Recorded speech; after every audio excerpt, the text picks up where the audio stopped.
Today on Forensic Intelligence, we have the case of transgenerational identity distortion. The Court of Forensic Intelligence is now in session. Before the court considers behavior, before motive, before guilt or innocence, the record must establish condition. Exhibit 0 is entered into the record. Tilium, or you know it as Psalms 51 and 5. Before iniquity I was brought forth, and in sin my mother conceived me. Let the record reflect, iniquity here is translated from the Hebrew word awan. Awan does not denote a specific act. It denotes distortion, bentness, carried misalignment, a structural skew. Not moral failure, but an inherited condition. I was brought forth indicates passive emergence, not chosen behavior. Conceive me places that at the biological beginning. David is not confessing actions. He is disclosing origin.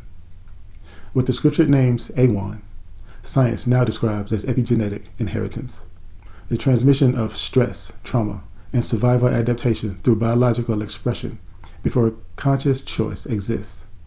The issue before the court is not intent. It is inheritance. Not decision, but distortion received. Today's case will determine whether what was carried forward without consent must be carried forward without interruption. This court will now hear testimony. The first witness is Dr. Joy DeGruy. She is known for her work on post-traumatic slave syndrome, documenting how prolonged historical trauma reorganizes behavior, family dynamics, and survival responses across generations.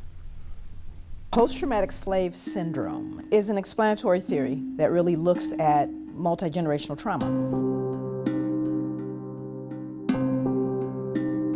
One of the things that's difficult for people is their first response is, oh my God, that happened so long ago. We're talking about people being captured, shipped, sold, beaten, raped, experimented on, and then you have to ask the question, did the trauma continue? Yes, so 300 years of trauma, no help, freed. No help, more trauma. If it's a sustained trauma, then the impact of that is also sustained. When we look at multi-generational trauma, we're looking at people who are maybe victims of natural disasters and their families and their children and generations of folks who have experienced war. And we know that there are residual mental, emotional, traumatic impact.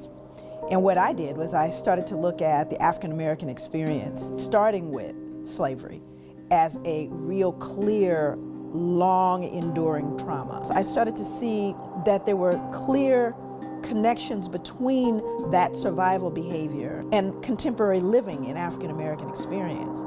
I started to see common behaviors that I took for granted as, well, cultural. There's adaptive behaviors, survival behaviors. Well, what are they?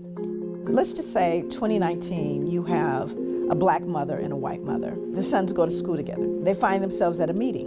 The black mother leans over to the white mother and says, I just wanted to mention to you that I noticed that your son is really doing quite well. And the white mother's response is, oh, thank you. She begins to go on and on about he won the science fair, his uncle's an astronaut. She's just oozing. She realizes the black mother's son is actually excelling her son. And she says, well, wait a minute. Your son's the one that's really coming along. And the black mother responds, oh my God, he's a handful, but oh, he just works my nerves. Now, when I'm working with African American people, it doesn't matter what the audience is. It doesn't matter what class. If I were to ask, is she very proud while she's saying those denigrating things?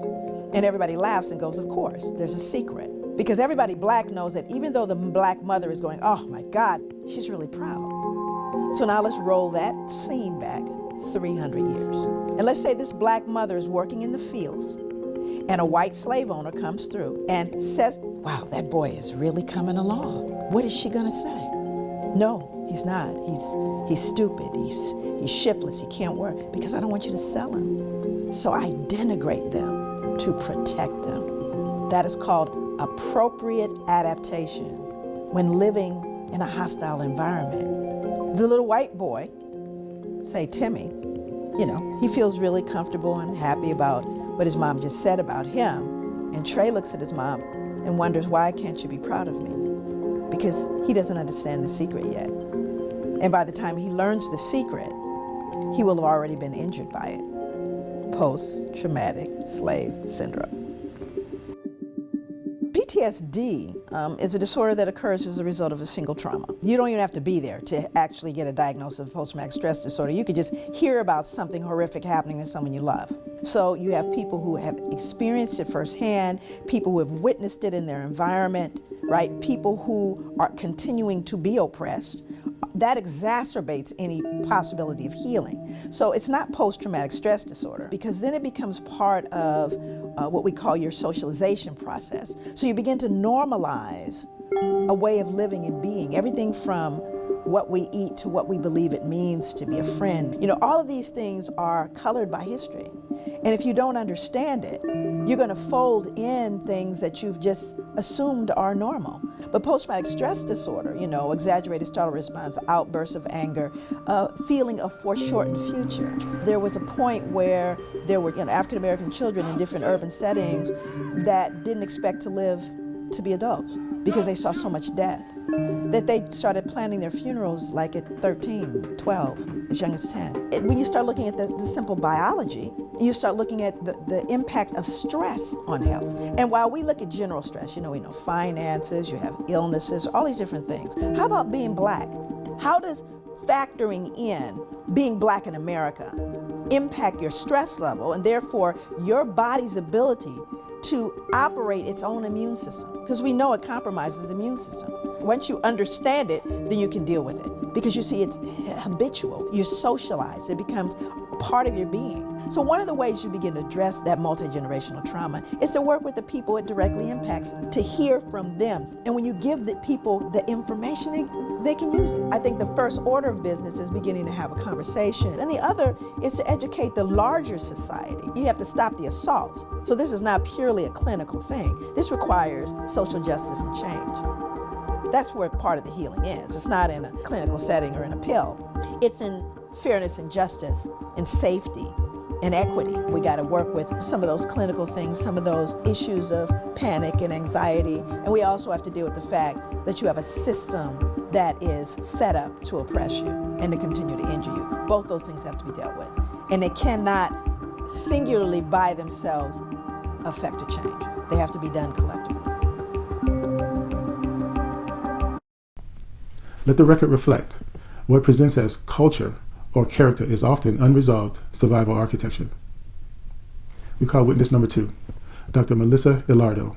She studies rapid human biological adaptation to extreme environments, showing how sustained conditions alter gene expression and physiological baselines. Rapid changes in gene expression in any organ, could be at the surface of the body or it could be internally, that are governed by some change in behavior. Yeah, so I mean, our genes are constantly changing how they're expressing based on, what environmental stimulus is coming in.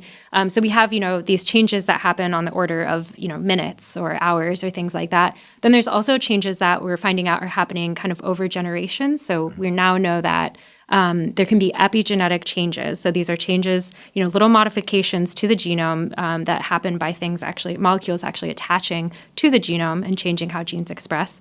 That can be passed down. So this is really interesting from the perspective of things like trauma. We know that refugee populations actually have some of these changes that they've inherited from their parents, even if they weren't, victims of the event that caused them to be refugees. Excuse me for interrupting, but No. Are those changes that are passed down, are they adaptive? Are they making subsequent populations more resilient or less resilient? Yeah, that's a very good question. In the case of trauma and refugees, I'm not sure. I do know in terms of starvation, that's been something that's been studied as well. So there was a famine that affected Dutch people several hundred years ago, I think, and that was actually also kind of recorded in these epigenetic changes. And so presumably that's a change that is helping that population to better survive that famine. So in that way, it's resilient. But then you think about in a contemporary situation where, food is abundant, maybe that is no longer beneficial, even though at one point it was.